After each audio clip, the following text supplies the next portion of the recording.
Arrow.net, ARROE.net. It's about sharing conversations. All right, let's do it. Let's play it forward. Real people, real stories, the struggle to play it forward. Episode number 462 is with Alexa and Carlos Pena Vega, authors of What If Love Is the Point? Progress. Arrow. How are you doing today, man? All right, how are you? So- I'd be better if the Mets hadn't lost 9-1 last night. Oh, but my anyway. God. That's a spanking. Destroyed. Yeah, you should have heard me at the end of the game. I was like, get rid of this guy, get rid of that guy. And I go, hi, honey. And Yeah, she that's started it. laughing. Because I went from rage to, hi, honey. Oh my gosh. It's all good. They're still in first place by 4 games. All right, you got 20 minutes, my friend. Go for it. Thank you. Isn't that pretty much what your guys' book is all about, that kind of love, where it's like we have a passion for a sport, but when it comes to each other, it's like it's completely different personalities. Yes, Well, exactly. What a great concept and idea for this book to be pushed forward the way that you have. What if love is the point? I mean, this really is a book that puts the highlight on the messages. Yeah, you know what? It's so funny. Carlos will probably explain this better than I will, so I'll let you do it, babe. But it all started from this one sheet that we had called What is the Point? And we created this years ago. Babe, do you want to talk about that? Yeah, so about like 8 years ago, we did, or actually almost 9 years ago, we got married, and then we did Dancing with the Stars. And after that, all these questions started rising, like, what's the point of marriage? What's the point of life? What's the point of faith? What's the point of, not having sex before marriage? And Alexa and I started jotting all these questions down, and then internally amongst the two of us, just having discussions and answering and, praying about it, trying to figure it out. And that one sheet kind of lived with us for the last, 8 or 9 years. And about a year ago, we sent it to our publisher. Well, we met our publisher, who we didn't know at the time was going to be our publisher. And she asked if we had any book ideas, and we said, well, we have this concept that we keep, like this one sheet about, like, what's the point? What's the point of this? I mean, these are questions that I feel like a lot of people ask themselves, like, oh God, like, what's the point of Failing. Like why am I struggling right now? What's the point of this? And she loved the concept, and we just rolled with it. And a year later, we have a book that just came out. I love the idea that you're asking questions, and the reason why is because since 2017, I've been keeping a defrag journal. All it is questions, and it really is. It's breaking things down, and it's made me a better communicator, and that's what you guys are doing inside this book as well. Yeah. It was it was just an accident. We both knew that we wanted to write a book one day, and we were just kind of gathering testimonies and things that happen in our lives. And nowadays with social media, man, everything is so veneered. It's so filtered, right? So we were just like, okay, we want to be super authentic and share our ups and our downs. And honestly, our downs have been what have made our ups just so incredible. Like, those downs are what stretched us, what grew us. It's like going to the gym. Like, sure, it's not easy in the moment. You're exhausted, you're tired, your muscles are aching. But the fruit of that is just so amazing. That's kind of why you keep going back to the gym, right? So for us, we now look at the difficult things that we've gone through, or like the turmoil that we've experienced just in our lives, as those times where we were really being exercised as people. And it really, it comes out to a happy ending if you allow it to be. And I think ultimately for us, we were like, oh, that's love. At the end of the day, if everything comes back to love, like loving people, that's so hard to do. You can say, oh, I love people, but like, really, do you? I remember I was driving one day and somebody cut me off, and I was so annoyed. And I had a friend sitting next to me. I'm like, gosh, they're so annoying. Are you kidding me? What a selfish driver. And she looks over at me and she's like, do you think maybe no one's ever prayed for them before? I was like, what? And she goes, maybe they've never had anybody pray for them before. Why don't we just pray for them right now? And I'm like, oh my gosh, talk about like a reality check for me, where I'm like angry at this person, and my friend's like, we should pray for them. So now in traffic, when people cut me off, instead of getting angry, I just pray for them. I got to tell you, I'm glad that you're bringing up prayer, because one of the things that I found as an amazing positive about the COVID lockdown was the fact that the churches weren't open, so I had God in my home. And I'll tell you, that really did affect the two of us. Wow. Amen. So awesome. So awesome. Yeah. Church is not some just Sunday morning thing. It is supposed to be every day in your home with your family, with your friends. Like, it's supposed to just be, the Bible says pray without ceasing. We're supposed to have a relationship with God. But in, today's culture, it's just kind of been this like, you go to church Sunday morning, and as soon as church is over, you stuff Jesus back into the trunk, and then you go about your week. Yeah, and I always picture Jesus sitting at the door, just waving to everybody. Come back next week, you hear? Come on back. Right. Oh my gosh. Now, do you think that the reason why so many different couples stumble is because, this is the theory that I believe in, is that they're writing the story before it happens. In other words, they know that July 4th weekend is coming up. They're writing about how this is going to happen, this is going to happen, this is going to happen, but if it doesn't happen, then blah, blah, blah, blah, blah. And it's almost like they're living too much in the future and not in the present. Sure. Yeah. I mean, I don't know. I think half and half. I think goals are important. Mm-hmm. I think having an idea of what you would like to happen is important for your family. But I think also these expectations are unrealistic. And I don't know if that's social media. I don't know if that's just us in general. We want to have complete control over everything. But we've just learned that we're not in control. God's in control. So for us, we just show up. We're like, all right, God, how can you use us today? We're here. We're going to show up. That's so funny you bring that up, because one of my, I don't want to call it one of my crutches, but my wife will, let's say she's having a bad day, and I just look at her and say, give it to God. Give it to God. Get it out of your heart. Yes. Give it to God. Yes, it's so true. It's so important. We hear these words like that are so, when you read the Bible, it can sometimes feel like, oh my gosh, it's like a foreign language. But when you really start breaking it down, like these words like repent, which sounds so scary, actually doesn't mean, like, it just means to turn away from. Mm-hmm. So if it was written like, hey, just turn away from, maybe we'd view it a little differently. But when it's written as like repent, it's, in today's culture, it holds a different meaning.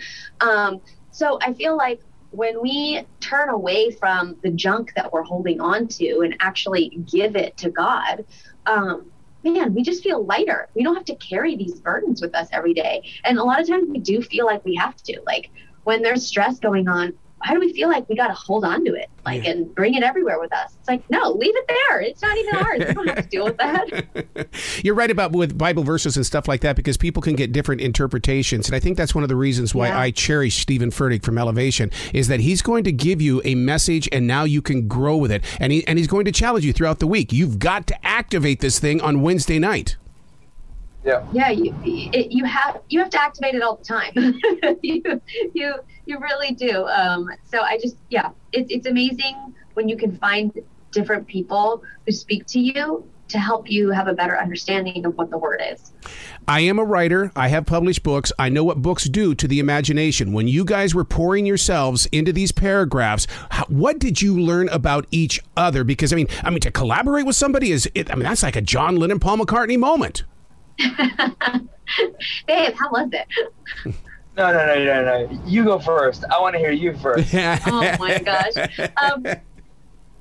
Well, first off, we love doing everything together. Mm-hmm. We don't really understand it when couples are like, oh, I could never work with my spouse, because we love it.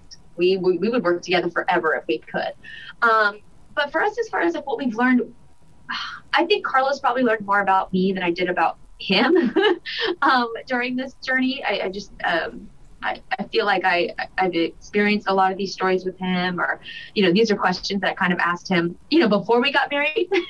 And I don't know, I just feel like this experience for us has been just such a good journey together, that there wasn't anything that was surprising to either of us while writing this book, other than it was very therapeutic.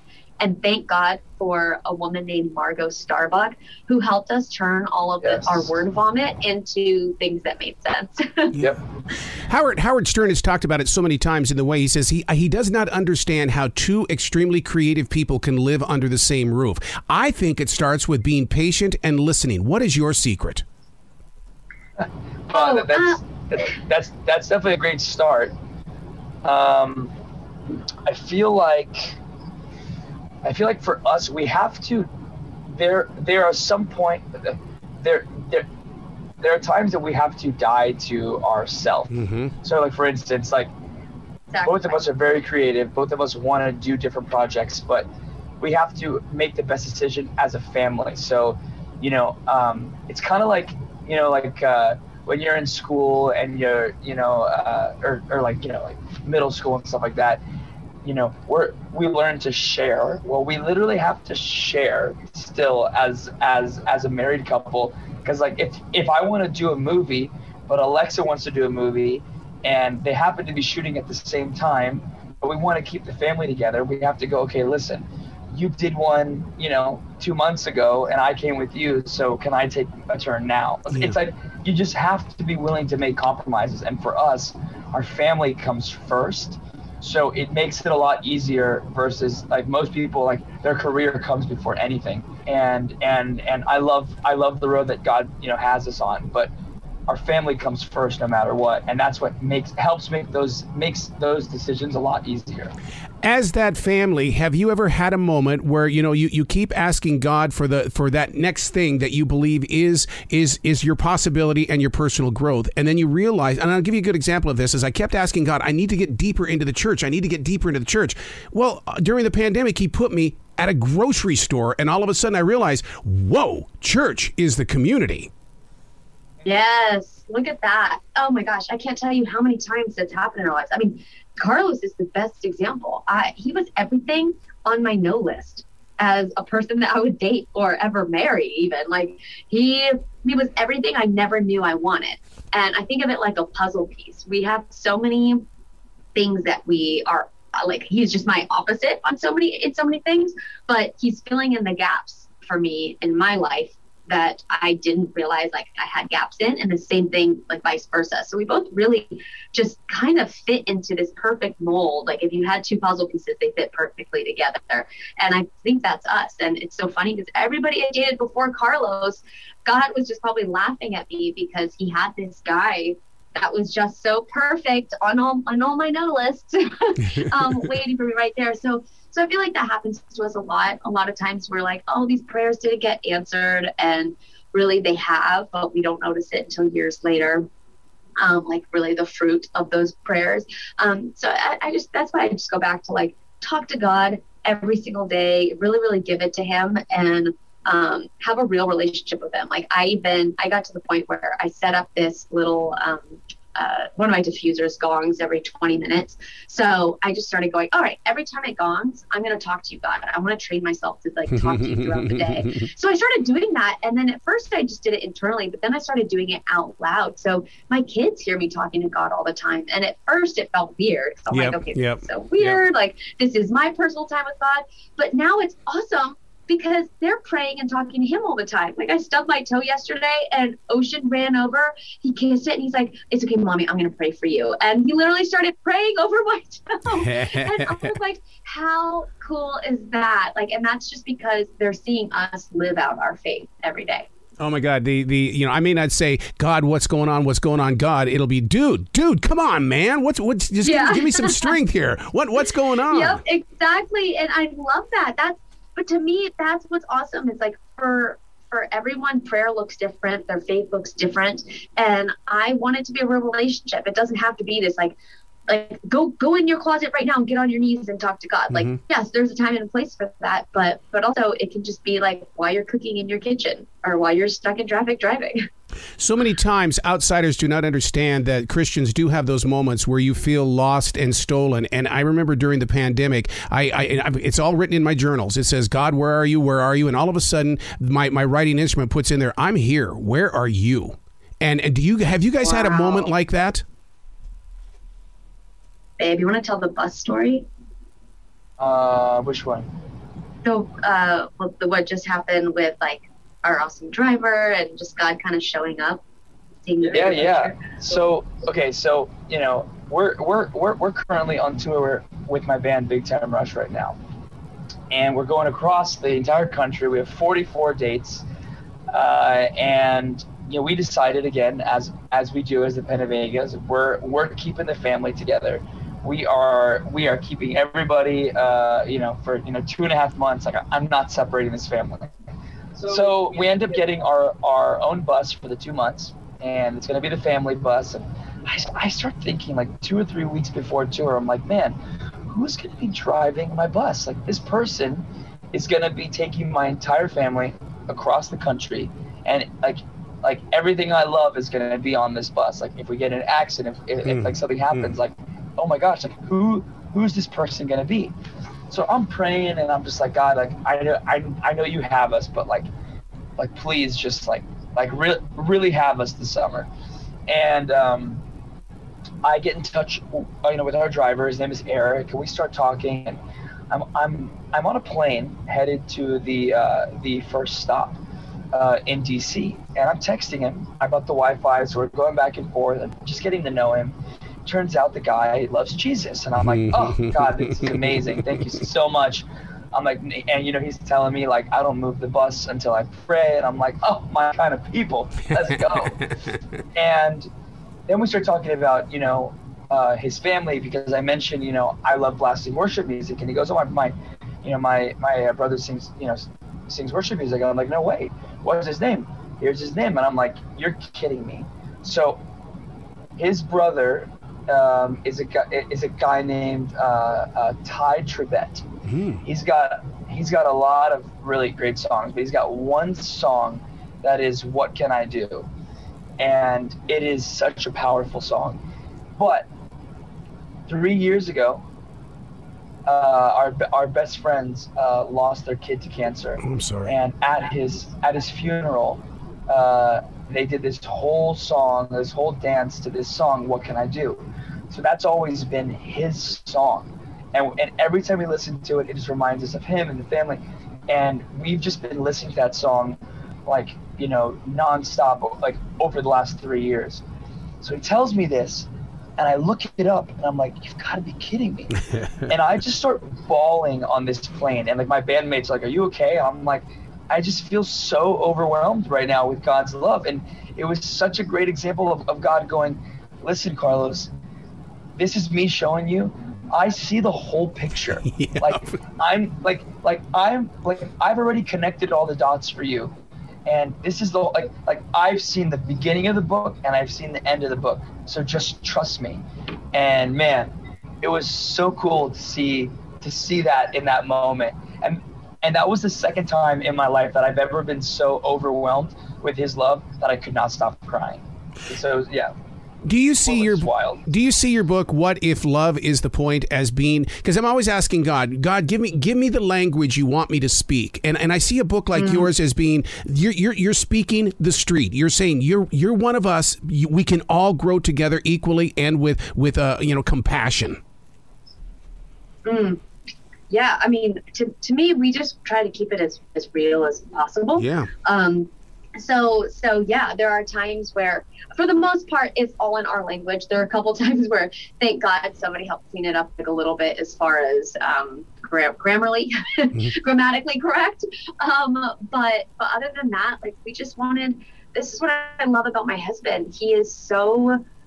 He experiences the Bible on a different level than I do, and his faith is very different than mine. And I think we do a good job at speaking together, because he just really, I don't know, he captures people in a way that I can't, but I will go in depth, maybe a little bit more on Bible stuff, but he speaks a little more street. He speaks street better than I do. So I feel like we balance each other out well in this book.